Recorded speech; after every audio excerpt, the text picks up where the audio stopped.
Jadi kalau isu di luar dikatakan kita negara yang terbuka mengundang, enggak. Faktanya pasar kita tuh masih BUMN. Coba cek, perbankan masih BUMN.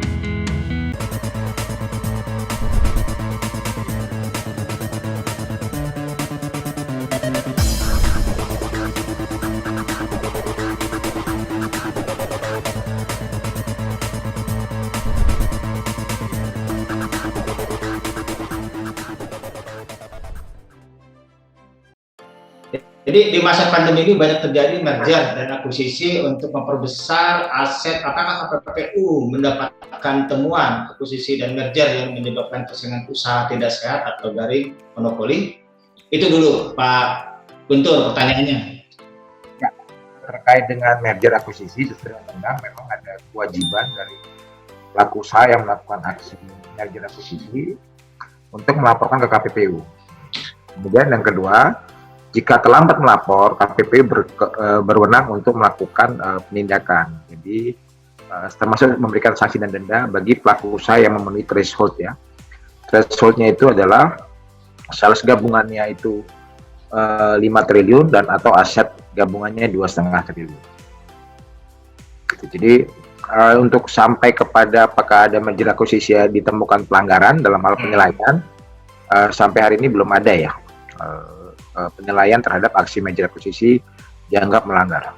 Apakah KPPU tetap memberikan sanksi keras kepada perusahaan yang terindikasi melakukan praktik persaingan usaha tidak sehat ataupun garing monopoli di tengah pandemi seperti sekarang ini, atau ada fleksibilitas yang mengikat antara kondisi pandemi seperti sekarang?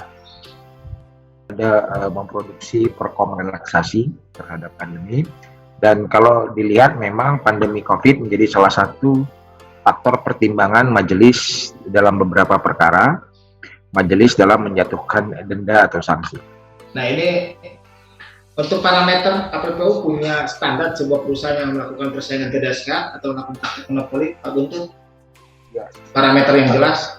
Jadi terpenuhinya minimal 2 alat bukti dan itu menjadi dasar untuk melakukan pemberian hukuman ya dalam persidangan. Nah, dalam bentuk sanksi yang diberikan kepada perusahaan yang melakukan praktek monopoli, bila mana tidak dijalankan seperti apa tuh Pak Guntur? Sanksi itu bisa kalau di aturan terakhir tuh PP yang lagi sudah diputuskan itu bisa kena denda tambahan dan kemudian juga sanksinya juga bisa masuk dalam blacklist. Jadi bisa meminta kepada lembaga yang punya otoritas untuk memblacklist perusahaan tersebut. Terutama di LKPP ya, untuk tender. Jadi kalau pemindanaan nggak ada ya Pak Guntur ya, hanya administrasi. Hukum administrasi. Hukum administrasi ya totalnya ya. Nah terkait dengan Undang-Undang Nomor 5 Tahun 99 ini kondisinya memang sudah cukup sempurna atau perlu banyak perubahan-perubahan? Tentu ada beberapa hal yang dibutuhkan untuk penyempurnaan.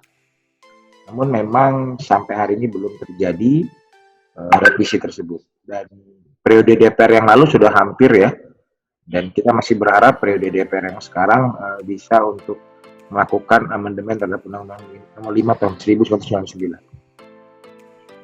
Kalau kira-kira itu disetujui untuk diagendakan revisi, yang paling catatan penting dari Pak Guntur apa kira-kira yang akan dilakukan revisi? Kewenangankah? Merger ya, merger itu kewajibannya tidak post seperti yang sekarang, namun pre. Jadi kewajiban melaporkan itu ada di sebelum melakukan merger untuk memberikan kepastian hukum. Untuk sanksi denda sudah direvisi dalam Undang-Undang Cipta Kerja. Jadi Undang-Undang Cipta Kerja sudah memasukkan itu, dan juga sudah ada pengadilan niaga ya. Jadi kami sekarang sudah direvisi juga. Barangkali itu hal yang paling urgent. Baik, yang kondisi agak ramai juga di media, di viral. Kondisi KPPU sebenarnya saat ini gimana, ada sampai kantor katanya mau tutup dan sebagainya karena alasan anggaran ini. Gimana nih Pak Wakil Ketua? Jadi anggaran kita itu memang dipangkas sehingga sesuai dengan anggaran tahun sebelumnya itu hanya cukup sampai bulan tertentu gitu. Jadi bukan tutup. Jadi itu terkait dengan anggaran operasional. Jadi bukan anggaran kegiatan ya. Jadi bukan anggaran operasional. Itu mungkin yang bisa diluruskan ya. Jadi seluruh KL memang seperti itu. Yang saya maksud saat itu adalah kami KPPU diberikan tambahan kewenangan, tambahan tugas dari Undang-Undang Cipta Kerja. Sementara anggarannya karena COVID itu memang turun drastis ya, sehingga kami mendorong agar dapat dukungan supaya bisa mendukung di Undang-Undang Cipta Kerja. Kita ada Undang-Undang 20 tahun 2008 tentang pengawasan kemitraan. Jadi kita berharap kita bisa optimal melakukan itu. Terkait kerjasama dengan kementerian terkait dalam hal ini kejaksaan, kepolisian, atau kementerian perdagangan, bagaimana KPPU dalam sinergi ini, Pak Guntur? Adakah kesulitan lah dalam sinergisitas ini? Tidak. Kalau dengan polisi diatur oleh undang-undang ya. Jadi di undang-undang itu diatur.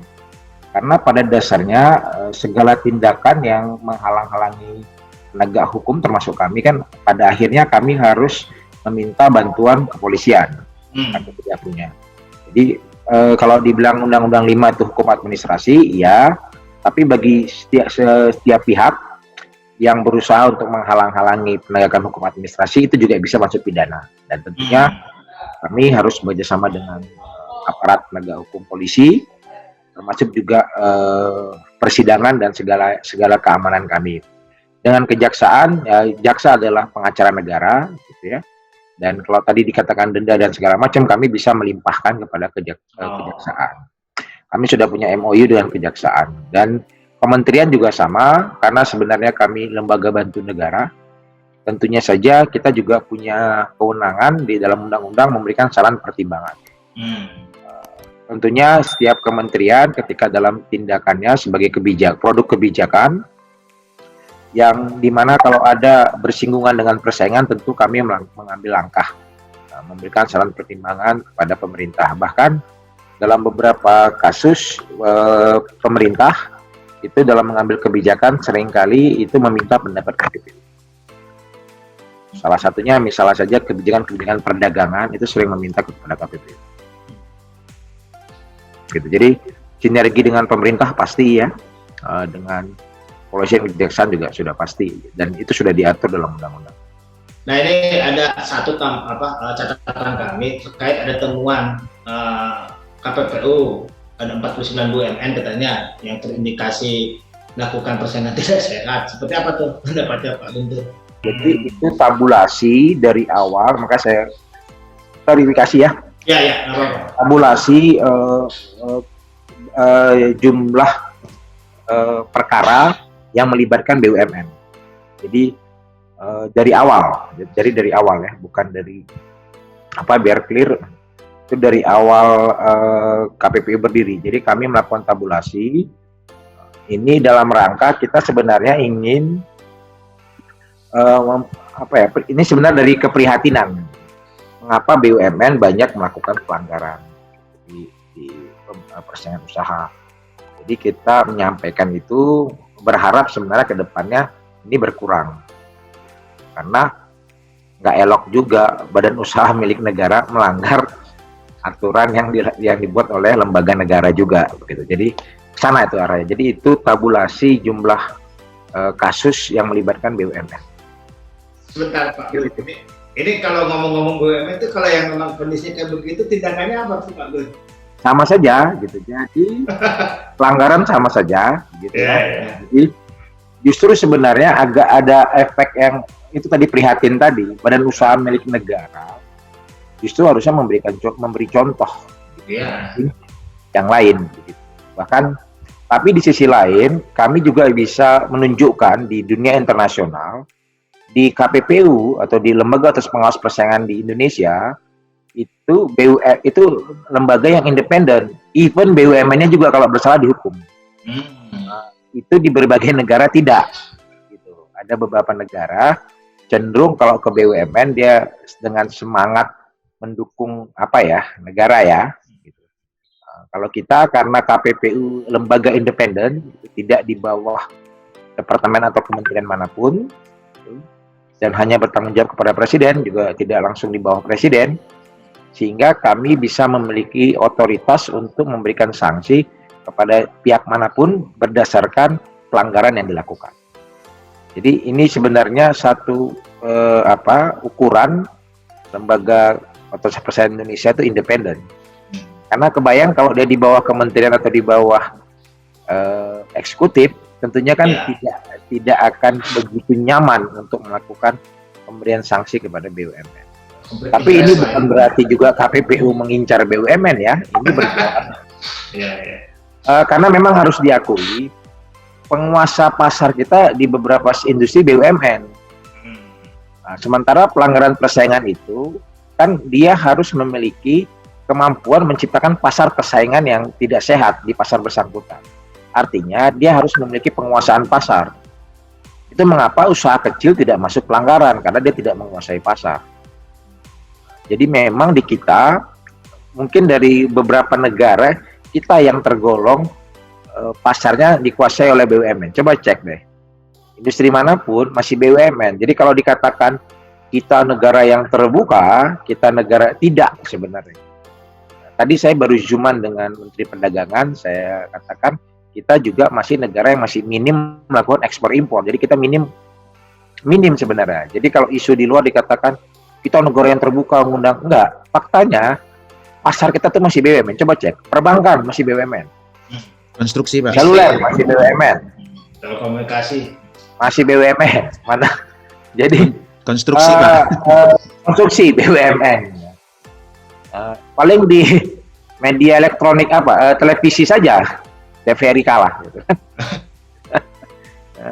tapi kembali lagi mungkin pasal 33 itu mungkin menyangkut juga mungkin yang menguasai hajat itu kurang banyak kan mungkin ketika dikuasai oleh negara loh, bukan dikuasai oleh BUMN. 33 itu kan dikuasai oleh negara. nanti kayaknya gini Pak Agus, kayaknya ini memang menarik antara BUMN dengan negara ini kata-katanya ini susah dipilah-pilah mana yang punya negara, sisi lain negara bisa posisi karena ada apa istilah aset yang dipisahkan lah katanya kan, tapi nanti ini bukan topik kita lah. Tapi ini saya sudah dapat klarifikasi dari Pak Guntur tentang 49 itu sebenarnya hanya akumulasi ya Pak Guntur ya. Akumulasi dari awal KPPU itu sebenarnya kita coba untuk sampaikan, ayo BUMN kan punya negara, kok banyak gitu loh. Kita berharap berat juga kita kalau kita selalu menghukum BUMN. Walaupun kalau kita lihat dari undang-undang BUMN, apakah BUMN hajat hidup orang banyak? Enggak, karena salah satu tujuan BUMN mencari keuntungan, bukan hajat hidup orang banyak kan. Jadi ini unik. Nah, karena memang kalau kita jujur aku ya, zaman dahulu pun POC itu banyak pakai kalau tanda kutip BUMN zaman dahulu, kan begitu. Jadi tentunya kita melihatnya lebih kritis dan ini juga welcome bagi persaingan usaha gitu. Jadi investor internasional juga bisa lebih nyaman gitu karena mereka ada ketakutan gitu. Di negara-negara yang kegiatan ekonomi dikuasai BUMN ada ketakutan. Kenapa?